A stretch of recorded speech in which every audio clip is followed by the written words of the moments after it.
ஈரானியர்களும் பாகிஸ்தானிகளோடு அவர்கள் என்ன கதைத்திருப்பார்கள் என்று என்னால் ஒருவாறு யூகிக்க முடிகிறது. அதாவது ஹோர்முஸ் நீரிணையை திறக்கிறத ரெண்டு பேரும் பண்ணுவோம், ரெண்டு பேருக்கும் அது நல்லது, உலகத்திற்கு நல்லது. கொஞ்ச காலமாகவே அவருடைய போக்கில் ஒரு சமாதான போக்கு தெரிகிறது, நமக்கு தெரியுது. 38 நாள் அதிபர் ட்ரம்ப் கொஞ்சம் சமாதானம். ஆமாம், 38 நாள் போருக்கு பிறகு ஒரு 2 நாள் 5 நாள் 10 நாள் 1 நாள் அப்படின்னு நீட்டிச்சிட்டு இருந்தது காலவரையின்றி நீட்டிச்சிருக்காரு. அதுவே ஒரு சமாதான சமயம். பாகிஸ்தானிகள் அவருக்கு தகவல் தராங்க, இந்த ஈரானியர்கள் வரப்போகிறார்கள், ஆனால் அவர்கள் பெரிய தகவல் எதுவும் எடுத்துட்டு வரப்போறது இல்லை, அவர்கள் முன் நகர்வு எதுவும் பண்ண போற மாதிரி தெரியல. அலிபாபா அவர் கொஞ்சம் கடும் போக்குவாதி, என்ன லாரிஜானி கொஞ்சம் ஒரு எஜுகேட்டட், அவர் நடைமுறைவாதி, அவர் யதார்த்தவாதி. அவரை போட்டு தள்ளிவிட்டார்கள். ஆமா, அதெல்லாம் பெரிய அநியாயம் தானே. இஸ்ரேலியர்கள் என்ன அது புட்டினை சந்திச்சது அவ்வளவு நல்ல செய்தி இல்லைங்கிறீங்களா? இல்ல, சந்திக்கலாம், சந்தித்தது அவர்கள் சந்திச்சது மட்டுமல்ல, அவங்க உலகத்திற்கு ஒரு செய்தி சொன்னாங்க. நாங்கள் நீண்ட கால ஆயுதங்கள் தளவாடங்கள் எக்ஸ்சேஞ்ச் ஆஃப் மிலிட்ரி வெப்பனைசேஷன் இதெல்லாம் எங்களுக்கு டன்னு இந்த டைம்ல ஏன் சொல்லணும்? இது அமெரிக்காவை சூடியேற்றுமா? அமெரிக்கா வெளியில அவர்களுடைய நிலை என்ன என்பதை பலமுறை சொல்லிடுச்சு. நீங்க அணுசக்தியா மாறக்கூடாது, நீங்க வச்சிருக்க யுரேனியம் இருப்பை நீங்க ஒப்படைச்சிடணும்.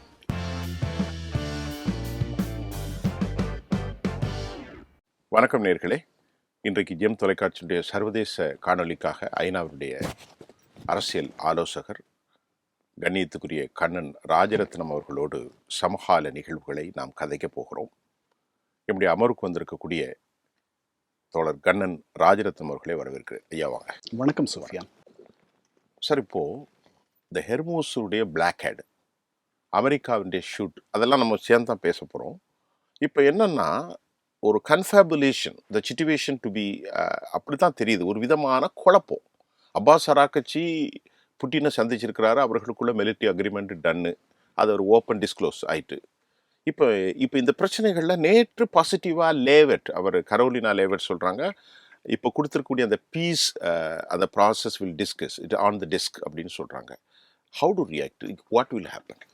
இல்லையே, அந்த அம்மையார் சொல்கிறதுக்கு முன்னாடியே அதிபர் ட்ரம்ப் அவர்கள் அனுப்பியிருக்கிற முன்மொழிவை அவருடைய ஆலோசகர்களோட கலந்து பேசி, அதாவது பாகிஸ்தான் மூலமாக அவருக்கு ஈரான் தற்போதைக்கு கடைசியாக கொடுத்த முன்மொழிவு. அந்த முன்மொழிவு என்னன்னா, அணு பிரச்சனையை நம்ம தள்ளி வைக்கிறோம், அதை பற்றி பிறகு பேசிக்கலாம், இப்போதைக்கு ஹோர்முஸ் நீரிணையை திறக்கிறத பற்றி மட்டும் ஒரு ஒப்பந்தத்தை எட்டுவோம் அப்படின்ற மாதிரி அப்படின்னு ஈரான் சொல்லியிருக்கு. ஈரான் பாகிஸ்தான் மூலமாக அமெரிக்காவை, பாகிஸ்தான் தானே மீடியேட்டர், அதை அவர் ரசிக்கலை, அது எனக்கு நிறைவாக இல்லை அப்படின்னு சொல்லிட்டார். இந்த 2-3 நாளில் அவருடைய கவனம் சிதறிடுச்சு.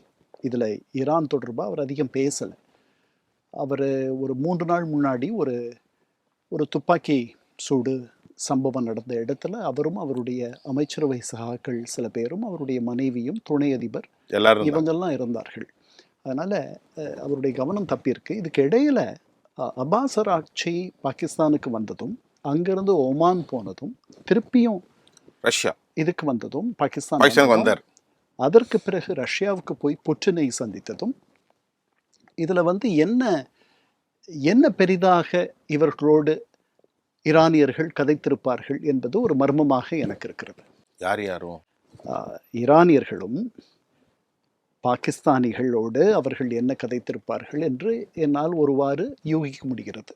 அதாவது ஹோர்முஸ் நீரிணையை திறக்கிறத ரெண்டு பேரும் பண்ணுவோம், ரெண்டு பேருக்கும் அது நல்லது, உலகத்திற்கு நல்லது, ஆசிய நாடுகளுக்கு நல்லது, எண்ணெய் விலை ஒரு கட்டுப்பாட்டுக்கு வரும், இந்த அணு சக்தி அணு அப்படின்ற அந்த தலைப்பை நாம் பின்னாடி பேசிக்கலாம் அப்படின்றது தான் அவர்கள் வைத்த முன்மொழிவு. ஈரான் பாகிஸ்தானிகள் மூலமாக அமெரிக்காவுக்கு வைத்த முன்மொழிவு அப்படின்ற தகவல்கள் வருது. இது எதுவும் அதிகாரப்பூர்வம் கிடையாது. ஆமாம், இது எல்லாமே ஸ்பெகுலேஷன். என்ன, இது வெளியில் வர தகவல்கள். இது போய் அமெரிக்காவை எட்டியவுடன் அமெரிக்க அதிபர் ஒரு 2-3 நாட்களுக்கு முன்னாடி அவருடைய ஆலோசகர்களோட கிட்டத்தட்ட ஒரு 2-3 மணி நேரம் அவர் கலந்து ஆலோசித்தார். சிச்சுவேஷன் ரூம்ல. ஆமா, இதை முதல்ல சிச்சுவேஷன் ரூம் வர, இப்போ சிச்சுவேஷன் ரூம் உண்மை, இதை எப்படி அணுகிறதுன்ட்டு. அதுக்கப்புறம் அவர் வெளியே அங்கிருந்து எங்களுக்கு ஒரு முன்மொழிவு வந்திருக்கு, அதில் எனக்கு நிறைவில்லை அப்படின்னு அவர் சொல்லிட்டார். அதனால் அது சொன்ன பிறகு அவருடைய செய்தி தொடர்பாளர் கேரோலைன் லெவிட் நேற்று வந்து இந்த மாதிரி இதை நாங்கள் பரிசீலிக்கிறோம்னு சொல்றது வந்து எனக்கு ஒரு ஆச்சரியமா இருக்கு. அது ஒரு பக்கம் இருக்கட்டும். அவங்க என்ன சொன்னாங்க, will consider that the process ongoing. அப்படியா? எனக்கு அவர் ஏற்கனவே சொல்லிட்டார், அந்த கலந்தாய்வுக்கு பிறகு டிஸ்மிஸ் ஆகல. இல்ல ஆகல. ஆஃபீஷியல் ஸ்போக்ஸ்பர்சன் உண்மை. பட் அதிபரே சொல்லிட்டார், எனக்கு அதுல பெரிய நிறைவில்லை அப்படின்ட்டார். அதை வந்து நான் தள்ளிடுறேன்னு அவர் சொல்லலை. கொஞ்ச காலமாகவே அவருடைய போக்கில் ஒரு சமாதான போக்கு தெரியுது, நமக்கு தெரியுது. 38 நாள் அதிபர் ட்ரம்ப் கொஞ்சம் சமாதானம் வரும். ஆமா, 38 நாள் போருக்கு பிறகு ஒரு 2 நாள் 5 நாள் 10 நாள் 1 நாள் அப்படின்னு நீட்டிச்சிட்டு இருந்தது இப்போ காலவரையின்றி நீட்டிச்சிருக்காரு. அதுவே வந்து ஒரு சமாதான சமிக்ஞை. ரெண்டாவது, அவர் வந்து முதல்ல துணை அதிபரை அனுப்புறதா இருந்தார் அந்த பேச்சுவார்த்தைக்கு. ஆமா, அதுக்கு பிறகு ஈரானியர்கள் அங்கு வரப்போவதில்லை, வந்தாலும் அவரோடு பேச்சுவார்த்தையில் கலந்து கொள்ள போவதில்லைன்னு தெரிந்த பிறகு அவங்க 18 மணி நேரம் பயணம் பண்ணி பாகிஸ்தான் போறதுல அது வீணா போயிடும், வேண்டாம் அப்படின்ட்டு அதை நிறுத்திட்டார். இருந்தாலும் இந்த சந்திப்பு நடக்காதுன்னு தெரிந்தும் கூட அவருடைய மருமகனையும் ஜாரட் குஷ்னரையும் ஸ்டீவ் விட்காஃபையும் நான் அனுப்புறேன் அப்படின்னு அடுத்து சொன்னார். அதையும் எப்ப நிறுத்தினார்னா, பாகிஸ்தானிகள் அவருக்கு தகவல் தராங்க, இந்த ஈரானியர்கள் வரப்போகிறார்கள், ஆனால் அவர்கள் பெரிய தகவல் எதுவும் எடுத்துட்டு வரப்போறதில்லை, அவர்கள் முன் நகர்வு எதுவும் பண்ண போற மாதிரி தெரியல. ஏன்னா நாங்க அங்க ஈரான்ல போய் அவங்களுடைய முப்படை தளபதி 3 நாள் போய் ஈரானில் தங்கியிருந்தார், ஆசிம் முனிர். அப்ப அவர்கள் கிரகித்த, அதாவது ஈரானுடைய தரப்பை எந்த வகையிலும் பழுதுபடுத்தாத ஈரானை பற்றிய தகவல்களை அந்த பக்கத்துக்கு பரிமாறுவது என்பது ஒரு மத்தியஸ்தருடைய வேலை. அதுதானே. அவர்கள் 3 நாள் அங்க போய் தங்கியிருந்தார்கள். இது எப்பவும் நடக்காதது. முப்படை தளபதி போய் டெஹரான்ல 3 நாள் தங்கியிருப்பது என்பது பாகிஸ்தானினுடைய முப்படை தளபதி. அங்க அவர் பார்க்கிறார், அந்த தலைமை என்பது வந்து ஒன்றுபட்ட தலைமையாக முன்ன மாதிரி இல்லை, ஒரு இறுக்கமான கெட்டியான தலைமையாக இல்லை, அது சிதறண்டு இருக்கு. எங்க IRGC-க்கும் டெஹரான்ல அவங்களுடைய புரட்சிகர ராணுவ படையினருக்கும் அவர்களுடைய குடியியல், அது பொலிட்டிக்கல் விங்ஸ்னு வச்சு அரசியல் தலைமைக்கும் இருக்கு. அங்க வந்து இந்த அராக்சி என்பவர் வந்து ஒரு அஞ்சல்காரர் தான், ஒரு தபால்காரர். ஆமா, அவருக்கு வந்து பெரிய அளவுல பவர் இல்லை, சக்தி இருக்குன்னு சொல்ல முடியாது. அந்த நாட்டினுடைய குடியரசுத் தலைவர், அதாவது அதிபராக இருக்கக்கூடிய பெஷாஷியான் கூட பெரிய அளவுல அவரிடம் பெரிய சக்தி இருப்பதாக யாரும் எண்ணவில்லை. இப்ப பக்கர் கலிபப் தான். ஆமா, அவர் நாடாளுமன்றம். அவர் வந்து அவருக்கு முன்னாடி இருந்த அலி லாரிஜானி அளவுக்கு ஒரு அழகான ஒருங்கிணைப்பை, உறுதியான ஒருங்கிணைப்பை செய்வதற்கு இன்னும் அவர் தயாராகவில்லை. லாவகமாக அந்த லாவகம் அவருக்கு தெரியவில்லை என்று அவரை பத்தி ஒரு செய்தி வருது. கலிபாப் அவர் கொஞ்சம் கடும் போக்குவாதி. என்ன, லாரிஜானி கொஞ்சம் ஒரு எஜுகேட்டட், அவர் நடைமுறைவாதி, அவர் யதார்த்தவாதி. அவரை போட்டு தள்ளிவிட்டார்கள். ஆமா, அதெல்லாம் பெரிய அநியாயம் தானே இஸ்ரேலியர்கள். என்ன அது? அதனால இப்போ இதற்கு இடையில இந்த பாகிஸ்தானிகளுடைய இந்த முன்மொழிவு, பாகிஸ்தானிகள் தந்த முன்மொழிவு அங்க போயிடுச்சு. இதுக்கிடையில இவர் வரார், பாகிஸ்தானுக்கு வரார் அப்பாஸ் அராக்சி. அங்கிருந்து ஒமான் போறார், அந்த சுல்தானோட பேசுறார். ஒமான் வந்து 2009 இருந்து பராக் ஒபாமாவுக்கு உதவி பண்ணுச்சு. இந்த முறை 2025 சரி 2026 சரி, அவர்கள் தான் இவ்வளவு நாள் பாகிஸ்தான் இந்த அரங்கத்திற்குள் வர வரைக்கும், தேட்டர் உள்ள வர வரைக்கும் அவர்கள் தான் மத்தியஸ்தம் செய்து கொண்டிருந்தார்கள். ஏன்னா அவங்களுக்கு ரொம்ப நல்ல ஒரு உறவு ஈரானியர்களிடத்தில் இருக்கு, அமெரிக்கர்களிடத்திலும் இருக்கு. அவர்கள் ஒரு பெரிய பார்டரையும் பகிர்ந்து கொள்றாங்க. ஆமா, அவர்கள் அந்த நீரிணைய பகிர்ந்துக்கிறாங்க. அதனால அவர்களுக்கு வந்து ஒரு நல்ல உறவு இருக்கு. அவர்கள் இப்போ தியேட்டர்லயே இல்லை, அவர்கள் ஒமானிகள் அரங்கத்திலேயே இல்லை. நீங்க பார்த்தீங்கன்னா இந்த போர் தொடங்கிய பிறகு பிப்ரவரி 28க்கு பிறகு ஒமானை பற்றிய ஒரு தகவலையும் அமெரிக்க அதிகாரிகளோ, அமெரிக்க அதிபரோ, துணை அதிபரோ, அவர்களுடைய தூதர்களோ யாரும் பேசல. அவ்வளவு பெரிய ஒரு பங்கு ஆற்றிய ஒமானிகள் புறம் தள்ளப்பட்டிருக்கிறார்கள். அந்த இடத்தை நிரப்புறதுக்கு பாகிஸ்தானிகள் வந்துட்டாங்க. அப்போ பாகிஸ்தானை வந்து சந்தித்து விட்டு பாகிஸ்தானிய தலைவர்களை சந்தித்து விட்டு ஒமானுக்கு சென்று ஒமானிலிருந்து மீண்டும் பாகிஸ்தானுக்கு வந்து ஒமானில் என்ன நடந்தது என்பதை, என்ன கதைத்தார்கள் என்பதை இங்கே சொல்லிவிட்டு, அதுக்கப்புறம் அங்கிருந்து ரஷ்யாவுக்கு போய் புட்டினை பார்ப்பதில் அதனுடைய நோக்கம் என்னவாக இருக்க முடியும்? இது இந்த இந்த பேச்சுவார்த்தைகளின் மூலமாக என்ன அமெரிக்காவினுடைய நிலையை நீங்கள் மாற்றிவிட முடியும்? எனக்கு புரியல. புட்டினை சந்திச்சது அவ்வளவு நல்ல செய்தி இல்லைங்கிறீங்களா? இல்ல, சந்திக்கலாம். சந்தித்தது அவர்கள் புட்டின் சந்திச்சது மட்டுமல்ல, அவங்க உலகத்திற்கு ஒரு செய்தி சொன்னார்கள்.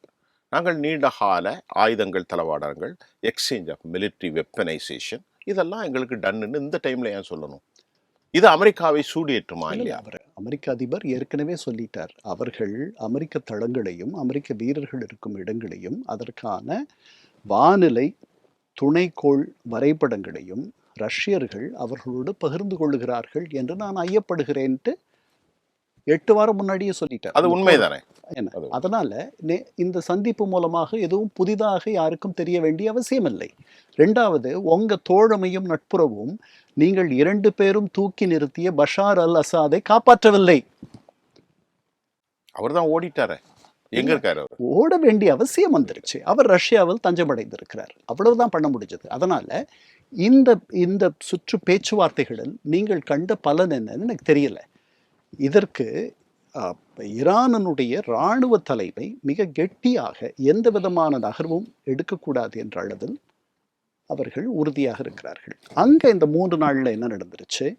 இந்த வாஷிங்டன் பிரஸ் கோர்னுடைய, அதாவது வாஷிங்டன் வெள்ளை மாளிகையினுடைய செய்தியாளர்கள், அவர்கள் வெள்ளை மாளிகையை மட்டுமே போய் அங்கே மட்டுமே செய்தி சேகரிப்பவர்கள். அவர்கள் ஒரு சங்கம் வச்சிருக்காங்க.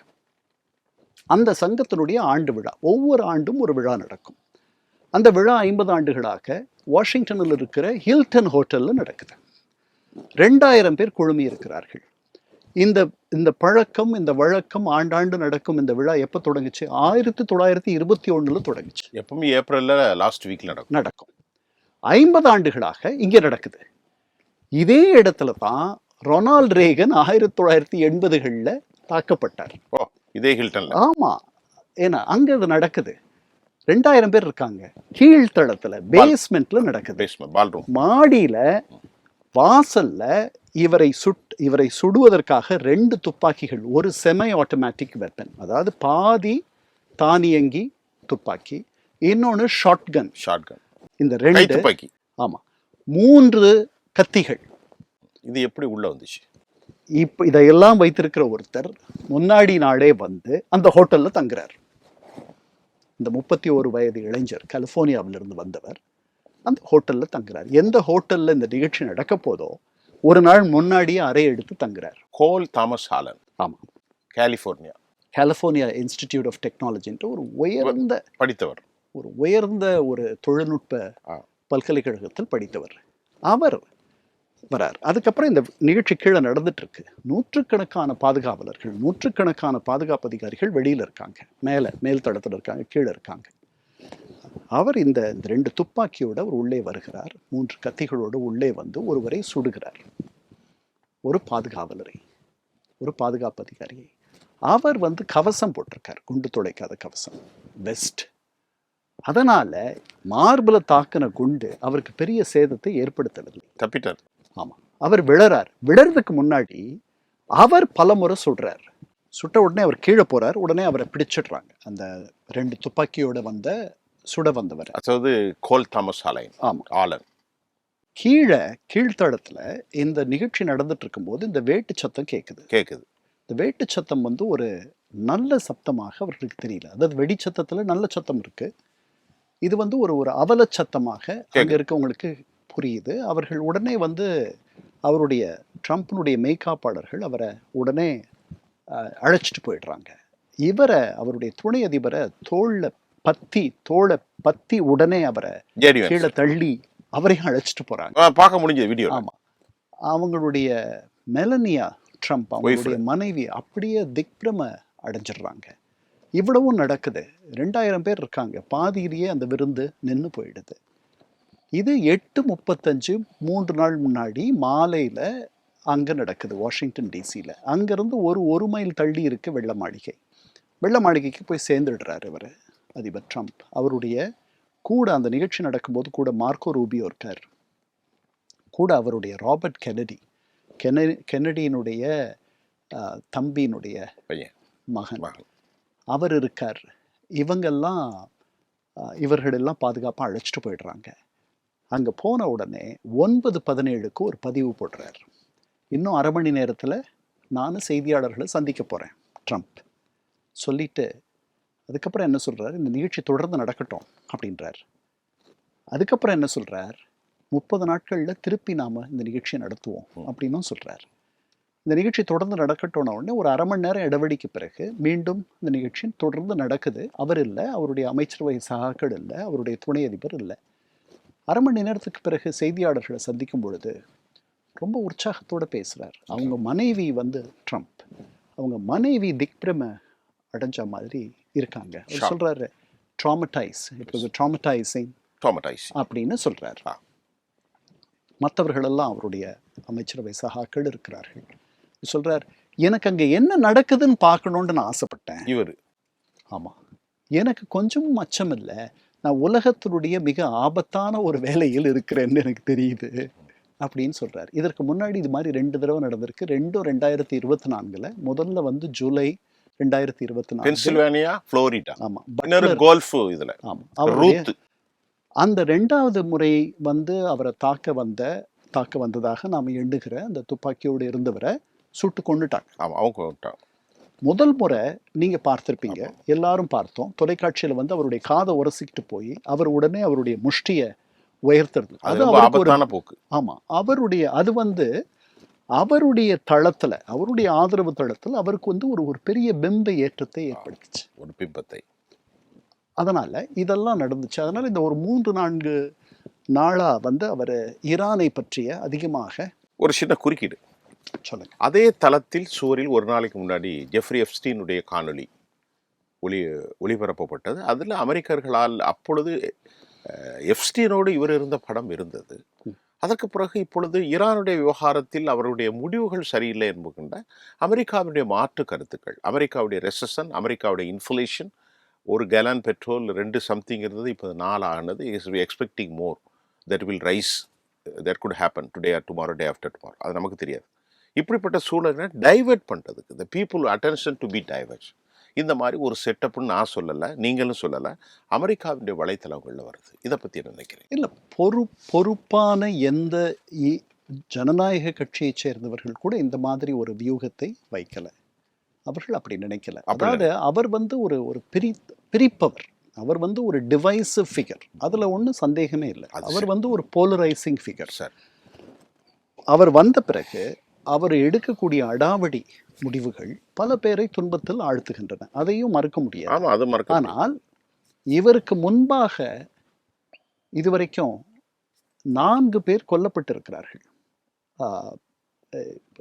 கென்னடி கொல்லப்பட்டிருக்கிறார் அமெரிக்க ஹிஸ்டரியில். ஆமா, ஏப்ரஹாம் லிங்கன் கொல்லப்பட்டிருக்கிறார், ஜேம்ஸ் கார்ஃபீல்டு கொல்லப்பட்டிருக்கிறார், அதுக்கப்புறம் ஹின்லின்னு நினைக்கிறேன் இன்னொரு அதிபர், 4 அதிபர்கள் இறந்திருக்கிறார்கள் அமெரிக்க வரலாறு. இவர்கள் யாரும் பிரிப்பவர்கள் கிடையாது அவர்களுக்கு. அதனால அதுல ஒருத்தர் மனநலம் குன்றியவர், அவர் கொண்டுட்டார் அப்படின்னு சொல்லிட்டு அவர் அப்படி சொன்னாங்க. இன்னொருத்தர் அரசியல் காரணங்களால கொண்டுட்டார், இன்னொருத்தரும் அதே மாதிரி அரசியல் வேறுபாடுகளாக சுட்டுட்டார். இப்படியெல்லாம் அமெரிக்க அரசியல் வரலாற்றில் அதிபர்களுக்கு ஆபத்து என்பது 46வது அதிபர் இவர்.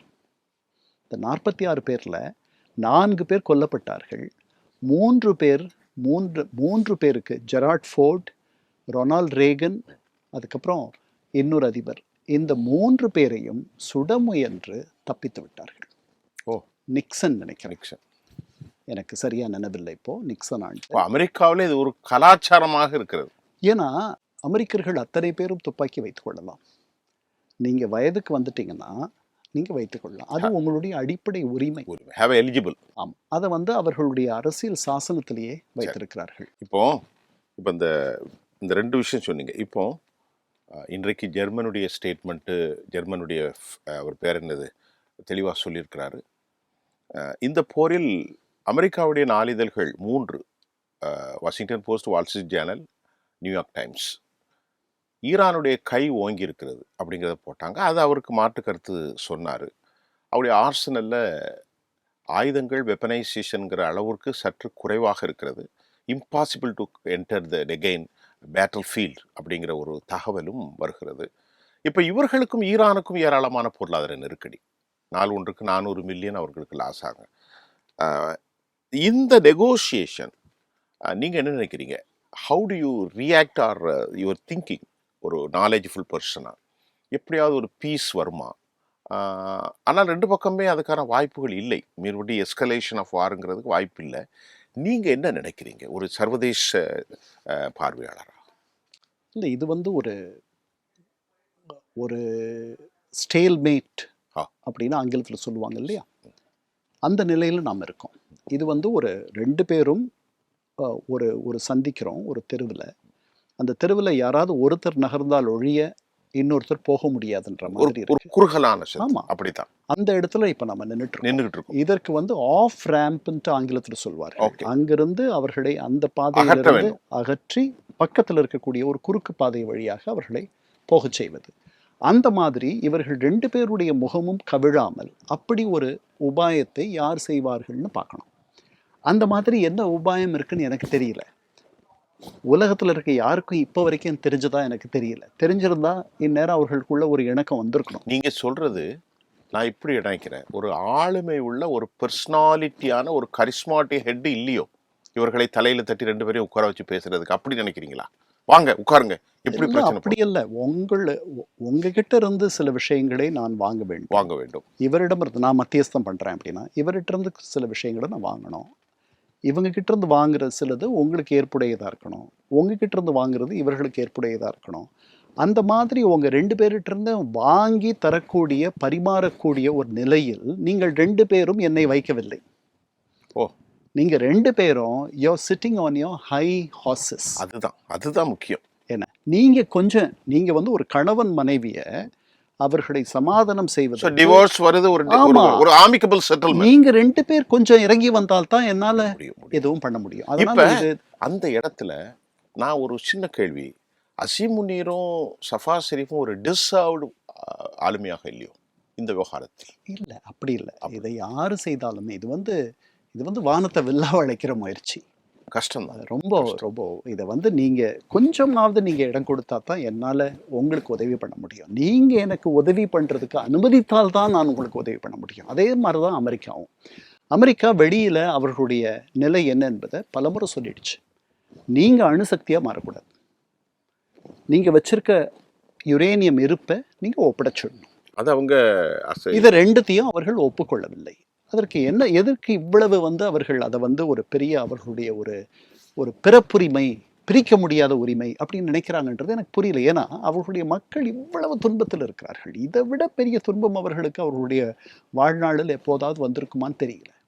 தொடர்ந்து கடும் துன்பத்தில் இருக்கிறார்கள். அப்போ ஒரு நேரத்துல இந்த துன்பத்தை அவர்களால் தாங்க முடியாமல் இந்த இராணுவம், இந்த துப்பாக்கி ஏந்தியவர்கள், இந்த ஆயுதம் தாங்கியவர்கள், அவர்கள் தூக்கி போடக்கூடிய நிலைக்கு கூட தள்ளப்படுவார்கள். அதையும் நீங்க பார்த்துக்கணும். அது வேகமா நடக்க போறதில்லை.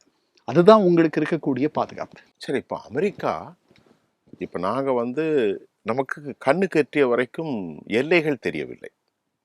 அமெரிக்கா எவ்வளவு காலம், ஹவு லாங்? செப்டம்பர்ல எலெக்ஷன் வரப்போகுது, மாகாணங்களுக்கான அமெரிக்காவுடைய எலெக்ஷன். இப்போ ஒரு statistics 40% decline republican. Joe Biden is going to be மௌன அலையில் இருக்கிறார். அப்போ இந்த சுச்சுவேஷனில் இருக்கு. It's not only the crisis, இந்த மத்திய தரைக்கடலில் உள்ள பிரச்சனை மட்டும் இல்லை. It has a lot of the multiple domestic issues going on. உண்மை. அப்போ எப்படி அவர் வந்து அப்புறம் 60 நாள் முடிஞ்சு போச்சு. 60 நாளைக்கு மேலே இந்த போரை தொடர்ந்து நடத்தணும் அப்படின்னா அவர் காங்கிரஸுக்கும் போகணும். காங்கிரஸுக்கு போகாத 60 நாளுக்கு மேலே தொடர்ந்து போர் நடத்தின சில அதிபர்கள் இருக்கார்கள். பராக் ஒபாமா லிபியா மீது தொடுத்த போர் அப்படித்தான் நடந்துச்சு. இது தொடர்ந்து நடக்கும் போர் அல்ல, இது முறையான போர் அல்ல, உங்களுடைய ஒப்புதல் எனக்கு தேவையில்லை அப்படின்லாம் சொன்னார் ஒபாமா. இது இன்னொரு சிக்கல். அதுக்கப்புறம் நீங்கள் சொன்ன மாதிரி பாதி தளவாடங்கள் முடிஞ்சு போச்சு. அது எல்லாரும் ஏன்னா அந்த தளவாடங்களை வேகமாலாம் உருவாக்க முடியாது, 3 வருஷம் ஆகும். அதனால காலமாகும். அதனால அமெரிக்கர்களுக்கும் கடும் நெருக்கடி சிக்கல் இருக்குது. ஈரானியர்களுக்கும் கடும் நெருக்கடி இருக்கு. இதுல வந்து யார் முதல்ல கண்ணை சிமிட்டுறது, சரி. யார் அந்த பாதையிலிருந்து முதல்ல இறங்கி இன்னொருத்தர் போக வழி விடுறது, இ- இந்த இடத்துல நாம் இருக்கோம். இப்ப ஃபைனலா ஒரு கேள்வி. இப்ப நீங்க அழகான பாதையை சொல்லிட்டீங்க. 2 பேருக்குமே சிக்கல் இருக்கு. ஹெர்மூஸ் வந்து உலகத்திற்கே சிக்கல். அப்படித்தானே? ஹெர்மூஸ் உலகத்திற்கே சிக்கல். ஒரு கேள்வி நான் கேட்க மறந்து விட்டேன். ஷார்ட்டா பதில் சொல்லுங்க. சீனாவுக்கு இதனால எந்தவித கான்சிக்வன்சஸ்? சீனா இப்பொழுது சிக்கல் இருக்கிறதா எரிபொருள்ல? சீனா பல இடங்கள்ல இருந்து வாங்குறாங்க. ஆ, இவங்க கிட்ட இருந்து நிறைய எண்ணெய் வாங்குறாங்க. இவங்களால வெளிச்சந்தையில விற்க முடியாத பெரும்பாலான எண்ணெய்கள். எண்ணெயை அங்கே தான் வித்துட்டு இருக்காங்க. அந்த எண்ணெய்க்கு இப்போ வந்து தடை வந்திருக்கு. ஏன்னா அந்த அமெரிக்கர்கள் முடக்கி இருக்கிறதுனால அந்த எண்ணெய் போய் சீனாவை சேரல. அதனால சீனாவுக்கும் ஒரு நெருக்கடி. ஆனா அவங்க இது தீரணும். மானியத்துல வாங்குறாங்கல்ல. 100 ரூபா கொடுத்து அதுதான் வாங்குற இடத்துல வெறும் 60 ரூபாய்க்கு வாங்கும்போது உண்மை அதெல்லாம் பண்றாங்க. அந்த அந்த எண்ணெய் வருவது என்பது வந்து இப்போ அந்த வரத்து நின்று இருக்கு. அதை அவர்கள் திருப்பி சீராக்கணும் அப்படின்னு நினைக்கிறாங்க. இப்போ இவர் வந்து இதற்கு எப்போ ஒரு ஒரு வெளிச்சம் வரலாம்னு நான் நினைக்கிறேன்னா, இப்போ ஏப்ரல் முடிய ஆமா ஏப்ரல். அடுத்த மாதம் அவர் சீனா போகிறார் அதிபர் ட்ரம்ப். இவர் கொஞ்சம் அடக்கித்தான் பேசுகிறார். ஆமா. அதிகமாக வார்த்தைகளை விடவில்லை. அதனால ரெண்டு தரப்புமே அந்த வருகையை எதிர்நோக்கி காத்திருக்கு. இப்போ நீங்க சொன்னீங்க தேர்தல் நடக்க போகுது, அமெரிக்க அதிபர் ஒரு பெரிய நெருக்கடியில் இருக்கிறார், அவருக்கு அவருடைய பாப்புலாரிட்டி ரேட்டிங் கண்டிப்பா மக்கள் மத்தியில் டிக்ளைன்ட். அவர் மேல இருக்கக்கூடிய மரியாதையும் மதிப்பும் கீழே போயிருக்கு அப்படின்லாம் நம்ம பார்க்கணும், செல்வாக்கும். உண்மைதான். அதனால இந்த சீன வருகை, அவருடைய சீன விஜயம், அது வந்து ஒருவேளை ஐஸ் பிரேக்கர் ஓகே. இருக்கிறதுக்கான வாய்ப்பு இருக்கும். வாய்ப்பு. அதுக்குள்ள இந்த ஒரு மாதம் இன்னும் ஒரு சில ஏன்னா வாரங்கள் போயிடும். இதுக்கு கால நிர்ணயம் அல்லவே இல்லையா? இல்ல இல்ல இந்த cease fire it is to be extend. கால வரையின்றி தான் அவர் கால வரையண்டி. இருக்கு. பார்ப்போம். இப்போ நீங்க பேசுனது ஒரு சொல்யூஷன் வரும் அப்படித்தானே? வரும்ன்றது தான் உங்களுடைய விருப்பம், என்னுடைய விருப்பம், எல்லாருடைய விருப்பமும். திரு கண்ணன் ராஜரத்னம் ஒரு அழகான ஒரு தெளிவான நீரோடையில் அதில் களங்கள் இல்லாத குண்டூசிகளை போன்று தெரியக்கூடிய தெளிவான செய்தியை சொன்னோம். இங்கே யாருக்கும் புரோவா எதிராக பேசவில்லை. இந்த சர்வதேச சிக்கலை எப்படி நீக்குவது, அதற்கான வழிமுறைகள் தெரிகின்றது. அந்த முட்டுச்சந்தில் நிற்பவர் ஒருவர் முன்னால் போக வேண்டும் அல்லது ஒருவர் பின்னால் வர வேண்டும். இது சாத்தியமா? உலக பொருளாதாரத்துக்கு சாத்தியமா? நிறைய கதைக்க போகிறோம். எமது அமர்வுக்கு வந்திருக்கக்கூடிய கண்ணியத்துக்குரிய சர்வதேச பார்வையாளர் திரு கண்ணன் ராஜரத்னம் அவர்களோடு இந்த அமர்விலிருந்து நான் உலகத் தமிழர்களுக்காக விடைபெறுகிறேன். ரொம்ப நன்றி. நன்றி.